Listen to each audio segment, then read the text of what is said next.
Area 44 has been transformed into an art exhibit to showcase how the physical sport of rock climbing can inspire these artists.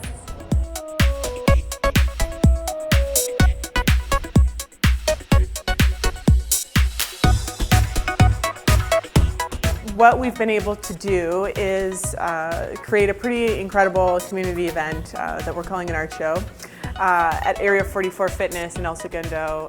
Chad Brown, the owner, is just absolutely incredible to work with.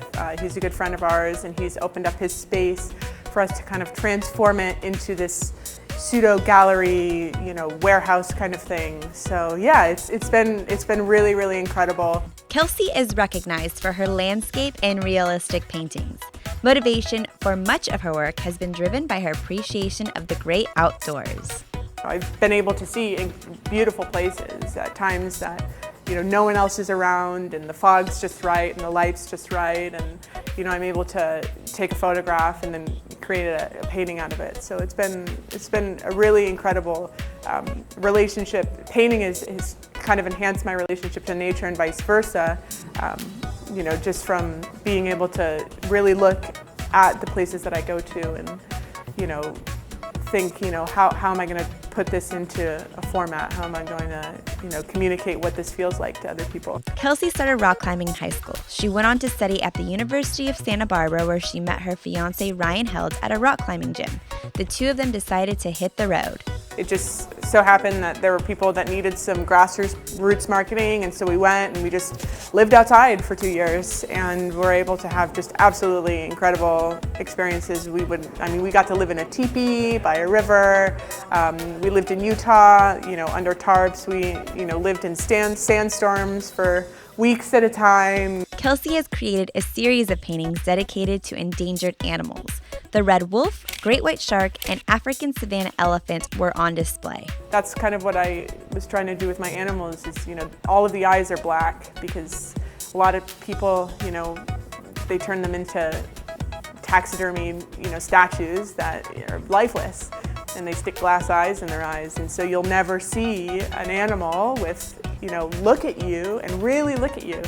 Those paintings will be, they're for sale, and 20% of the proceeds will go to conservation of those species. So do you usually take pictures and then kind of model, like, this is my inspiration for this photo, and this is what I'm doing off of it? Yeah, there's been a couple of things that I will combine a couple of different photos, but most of my stuff, I do a lot of photography. I'd actually like to eventually do a show that combines some of my photography in it.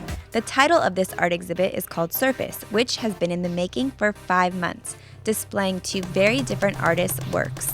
The word surface, I think, is really interesting because every time we start a relationship, we're looking at the surface of something. If it's a person or a sport or anything like that, and really we're only kind of looking at just like the tip of the iceberg. Ryan and Kelsey had very similar paths. Before becoming a professional artist, Ryan was a professional rock climber for 16 years. A lot of it has to do with the movement of actual climbing, which is very different. Even if you climb the same climb 1,000 times, every move is going to feel a little bit different for you.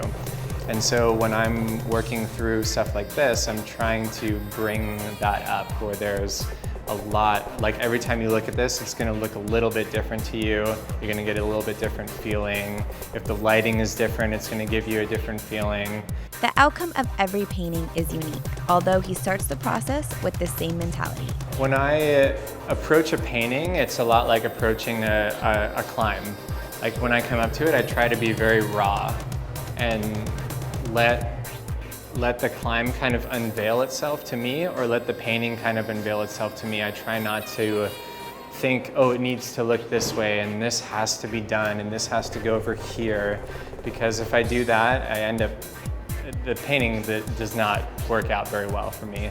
Ryan puts his blood, sweat, and tears into every piece. The saw blades have more of a significance to me. I'm the type of person, when there's a problem, I try not to look around all different ways and figure out the easiest, safest, harmless way to do it. I like to just kind of cut through the problem And so the saw blades are very reoccurring through my work, and it's kind of about that. Like, sometimes you can't just do the most PC way of fixing something. You have to just kind of cut through it, and hopefully you measured twice and the cut is good, and you can move forward. Ryan's interest in art comes from someone close to home.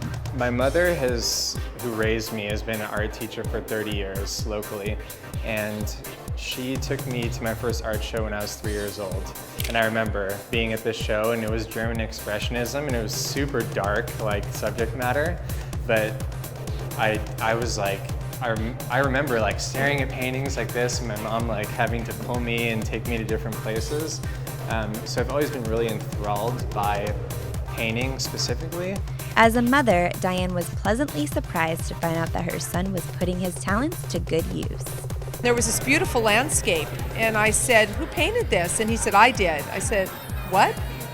And it started. He started painting some figurative pieces first, but within a couple months, right into abstract. And I can't take any credit for that. I'm a very linear thinker. I do figurative work, but yeah, it just kind of came out of nowhere. Like the true rock climber in him, this adrenaline junkie needed more.